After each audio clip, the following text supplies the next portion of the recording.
Hello बच्चों, welcome to my YouTube channel जोजस study. आपका हमारे चैनल पे स्वागत है। मैं हूँ ज्योति गुप्ता। मैं लेकर आई हूँ कक्षा 4 की हिंदी रिमझिम वाली बुक, जिसका चैप्टर है 12वां और हमारे चैप्टर का नाम है सुनीता की पहिया कुर्सी। इस चैप्टर में मैं आपको पूरा लेसन पढ़ाऊँगी। जो क्वेश्चन आंसर हैं मैं उसका दूसरा जो पार्ट आएगा सारे चैप्टर हो जाने के बाद में मैं सारे क्वेश्चन आंसर मैं कराऊँगी। ठीक है, तो चलिए अपना जो चैप्टर है वो पढ़ लेते हैं। तो ये है हमारा चैप्टर सुनीता की पहिया कुर्सी। ठीक है, ये सुनीता है, लेटी हुई है। तो आइए कहानी जो है वो देखते हैं क्या कहानी चल रही है। सुनीता सुबह 7 बजे सोकर उठी। कुछ देर तो वह अपने बिस्तर पर ही बैठी रही। वह सोच रही थी कि आज उसे क्या क्या काम करने हैं। उसे याद आया कि आज तो बाज़ार जाना है। सोचते ही उसकी आंखों में चमक आ गई। सुनीता आज पहली बार अकेले बाज़ार जाने वाली थी। उसने अपनी टांगों को हाथ से पकड़कर खींचा और उन्हें पलंग से नीचे की ओर लटकाया। फिर पलंग का सहारा लेती हुई अपनी पहिया कुर्सी तक बढ़ी।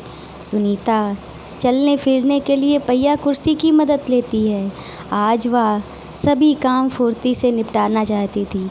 हालांकि कपड़े बदलना, जूते पहनना आदि उसके लिए कठिन काम है, पर अपने रोज़ के काम करने के लिए उसने स्वयं ही कई तरीके ढूंढ निकाले हैं। 8 बजे तक सुनीता नहा धोकर तैयार हो गई है। कितने बजे तक? 8 बजे तक।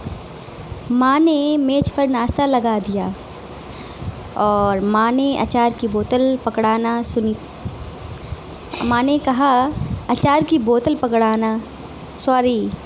सुनीता ने कहा माँ से, माँ अचार की बोतल पकड़ाना। अलमारी में रखी है, ले लो, माँ ने रसोई घर से जवाब दिया। सुनीता खुद जाकर अचार ले आई। नाश्ता करते करते उसने पूछा, माँ बाज़ार से क्या क्या लाना है? तो माँ ने कहा 1 किलो चीनी लानी है, पर क्या तुम अकेले संभाल लोगी? सुनीता मुस्कुराते हुए बोली, पक्का संभाल लूँगी माँ। सुनीता ने माँ से झोला और रुपए लिए अपनी पहिया कुर्सी पर बैठकर वह बाज़ार की ओर चल दी। सुनीता को सड़क की ज़िंदगी देखने में मज़ा आता है। चूँकि आज छुट्टी है, इसलिए हर जगह बच्चे खेलते हुए दिखाई दे रहे हैं। फिर सुनीता जो थी थोड़ी देर रुककर उन्हें रस्सी कूदते हुए, गेंद खेलते हुए देखती रही।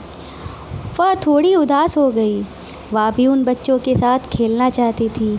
खेल के मैदान में उसे एक लकड़ी दिखी जिसकी माँ उसे वापस लेने के लिए आई थी। दोनों एक दूसरे को टुकुर टुकुर देखने लगे। दोनों एक दूसरे को घूरने लगे, देखने लगे।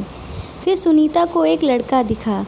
उस बच्चे को बहुत सारे बच्चे छोटू छोटू बुलाकर चिढ़ा रहे थे। उस लड़के का कद बाकी बच्चों से बहुत छोटा था। सुनीता को यह सब बिल्कुल अच्छा नहीं लगा। रास्ते में कई लोग सुनीता को देखकर मुस्कुराए, जो कि वह उन्हें जानती तक नहीं थी। पहले तो वह मन ही मन खुश हुई, परंतु फिर सोचने लगी कि ये सब लोग मेरी तरफ भला इस तरह क्यों देख रहे हैं। खेल के मैदान वाली छोटी लड़की सुनीता को दोबारा कपड़ों की दुकान के सामने खड़ी मिली। उसकी माँ कुछ कपड़े देख रही थी। तुम्हारे पास यह अजीब सी चीज़ क्या है? उस लड़की ने सुनीता से पूछा। तो उसने क्या कहा?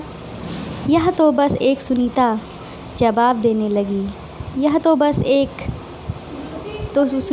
देने लगी, परंतु उस लड़की की माँ गुस्से में आकर लड़की को सुनीता से दूर हटा दिया। क्यों हटा दिया दूर? तो उसने उसको सुनीता से दूर हटा दिया। इस तरह का सवाल नहीं पूछना चाहिए फरीदा, अच्छा नहीं लगता, माँ ने कहा। मैं दूसरों बच्चे से अलग नहीं हूँ, सुनीता ने दुखी होकर कहा। उसे फरीदा की माँ का व्यवहार समझ में नहीं आया।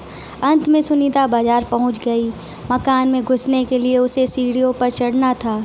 उसके लिए यह कर पाना बहुत मुश्किल था। आसपास के सब लोग जल्दी में थे, किसी ने उसकी तरफ ध्यान ही नहीं दिया। अचानक जिस लड़के को सब छोटू कहकर चिढ़ा रहे थे, वह उसके सामने आकर खड़ा हो गया। मैं अमित हूँ, उसने अपना परिचय दिया। क्या मैं तुम्हारी कुछ मदद करूँ?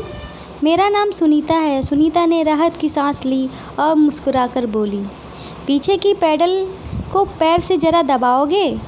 हाँ हाँ ज़रूर, कहते हुए अमित ने पहिए की कुर्सी को टेढ़ा करके उसके अगले पहिए को पहली सीढ़ी पर रखा, फिर उसने पिछले पहिए को भी रखा। इस तरह वो ऊपर पहुंच गई। सुनीता ने अमित को धन्यवाद दिया और कहा, अब मैं दुकान तक पहुंच सकती हूं। दुकान में पहुंचकर सुनीता ने 1 किलो चीनी मांगी। दुकानदार ने उसे देखकर मुस्कुराया। चीनी की थैली पकड़ने के लिए उसके हाथ आगे बढ़ाया ही था कि दुकानदार ने थैली उसकी गोदी में रख दी। सुनीता ने उससे गुस्से में कहा, मैं भी दूसरों की तरह खुद अपने आप सामान ले सकती हूँ। उसे दुकानदार का व्यवहार बिल्कुल अच्छा नहीं लगा। चीनी लेकर सुनीता और अमित बाहर निकले। फिर क्या हुआ? लोग मेरे साथ ऐसा व्यवहार करते हैं जैसे कि मैं कोई अजीबोगरीब लड़की हूँ, सुनीता ने कहा। शायद तुम्हारी पहिया कुर्सी के कारण ही वे ऐसा व्यवहार करते हैं, अमित ने कहा। पर इस कुर्सी में भला ऐसी क्या खास बात है, मैं तो बचपन से ही इस पर बैठकर इसे चलाती हूँ, सुनीता ने कहा। अमित ने क्या पूछा, पर तुम इस पर क्यों बैठती हो? मैं पैरों से चल नहीं सकती हूँ। इस पहिया कुर्सी के पहियों को घुमाकर ही मैं चल फिर पाती हूँ। लेकिन फिर मैं दूसरों बच्चों से अलग नहीं हूँ। वे सारे काम कर सकती हूँ जो दूसरे बच्चे कर सकते हैं, सुनीता ने कहा। अमित ने अपना सिर ना में हिलाया और कहा, मैं भी वे काम सारे कर सकता हूँ जो दूसरे बच्चे कर सकते हैं, पर मैं दूसरे बच्चे से अलग हूँ, जिस तरह तुम भी अलग हो। फिर क्या हुआ? फिर सुनीता ने कहा, नहीं, हम दोनों दूसरे बच्चों जैसे ही हैं। अमित ने दोबारा अपना सिर ना में हिलाया और कहा, देखो तुम पहिया कुर्सी पर बैठकर चलती हो, मेरा कद बहुत छोटा है, हम दोनों ही बाकी लोगों से कुछ अलग हैं। सुनीता कुछ सोचने लगी। उसने अपनी पहिया कुर्सी आगे की ओर खिसकाई। अमित भी उसके साथ चलने लगा। सड़क पार करते समय सुनीता को फरीदा फिर नजर आई। इस बार फरीदा ने कोई सवाल नहीं पूछा। अमित झट से सुनीता की पहिया कुर्सी के पीछे चढ़ गया। फिर दोनों पहिया कुर्सी पर सवार होकर तेज़ी से सड़क पर आगे बढ़े। फरीदा भी उसके साथ साथ दौड़ी। इस बार लोगों ने उन्हें घूरा, परंतु अब सुनीता को उसकी परवाह नहीं थी। इस तरीके से हमारी कहानी जो है वो ख़त्म हुई। उम्मीद है आपको कहानी पसंद आई होगी। अगर किसी के अंदर कोई कमी है, किसी का कद छोटा है, कोई काला है, किसी के बाल नहीं हैं, कोई चल नहीं सकता, किसी का हाथ नहीं है, किसी की उंगलियां नहीं हैं, तो उसे खुद में कमज़ोर नहीं समझना चाहिए। ना ही दूसरों को उसे कमज़ोर समझना चाहिए, ना ही दूसरे बच्चों से अलग समझना चाहिए, ना ही उनके साथ किसी सहानुभूति वाला व्यवहार करना चाहिए, क्योंकि वो उन्हें आप तो सहानुभूति दिखाते हैं पर उनमें खुद के लिए एक घृणा सी उत्पन्न होती है। तो प्लीज़ इस तरह का कोई व्यवहार मत करिए जो इस टाइप के बच्चे जो होते हैं उन्हें बुरा लगे। तो आज की वीडियो में बस इतना ही है। उम्मीद है आपको पसंद आया होगा। पसंद आई होगी तो वीडियो लाइक करिएगा। तो आज का कमेंट ये है कि ये कहानी किसने लिखी है, ठीक है। आज को कमेंट क्या करना है, ये कहानी किसने लिखी है, आज यहाँ के राइटर कौन है, ये सुनीता की पहिया कुर्सी जो है इसके राइटर कौन है, ये आपको कमेंट करने हैं। ये आपको कमेंट बॉक्स में करना है। कहाँ करना है? कमेंट बॉक्स में आपको कमेंट करना है। तो उम्मीद है आपको पसंद आई होगी हमारी वीडियो, तो लाइक कर दीजिएगा। हमारी बारी आती है गुरु दक्षिणा की। आपकी बारी आती है, मेरी बारी नहीं, आपकी बारी आती है गुरु दक्षिणा की। तो गुरु दक्षिणा आपको कैसे देनी है? हमारे चैनल को सब्सक्राइब करके आपको गुरु दक्षिणा देनी है, और जो दे चुके हैं वो हमारे चैनल को शेयर करके हमारी गुरु दक्षिणा डेली बेसिस पे दे सकते हैं। जितनी बार वीडियो देखिए उतनी बार आप शेयर कर दीजिए। हर उस इंसान को करिए जिसको आप रोज़ करते हैं, जो आपके आस पड़ोस में रहते हैं, आपके जानने वाले हैं, जो कक्षा 1 से लेकर 12th तक की क्लासेस में हैं, आपके क्लासमेट हैं, आपके फ्रेंड हैं। फेसबुक पे कर सकते हैं, व्हाट्सएप पे कर सकते हैं, इंस्टाग्राम पे कर सकते हैं, यूट्यूब पे कर सकते हैं, जिस पे चाहें उस पे आप शेयर कर सकते हैं। और आपको एक और इम्पॉर्टेंट बात बता दें, आपको चैनल की प्लेलिस्ट में कैसे जाना है। तो जब आप हमारे यहाँ पे लिखते हैं जोजस स्टडी तो हमारा चैनल जो है वो खुल के आ जाता है। तो आपको हमारे यहाँ पे चैनल जो है वो दिखाने लगता है।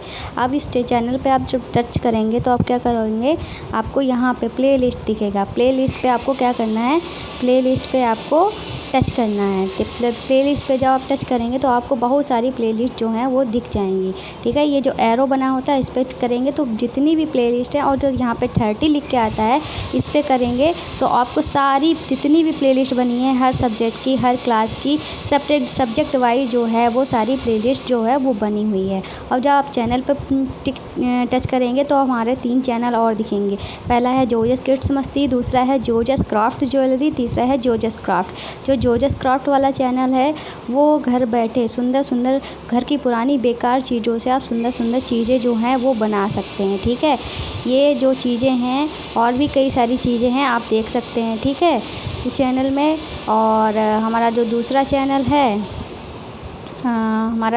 चैनल है जोजस क्राफ्ट ज्वेलरी, उसमें आप घर बैठे सुंदर सुंदर प्यारी प्यारी जो ज्वेलरी हैं, बहुत सारी ज्वेलरी हैं जो आप बना सकते हैं घर बैठे बहुत ही आसान तरीके से, बहुत ही कम टाइम में। ये सब मैंने बनाई हैं।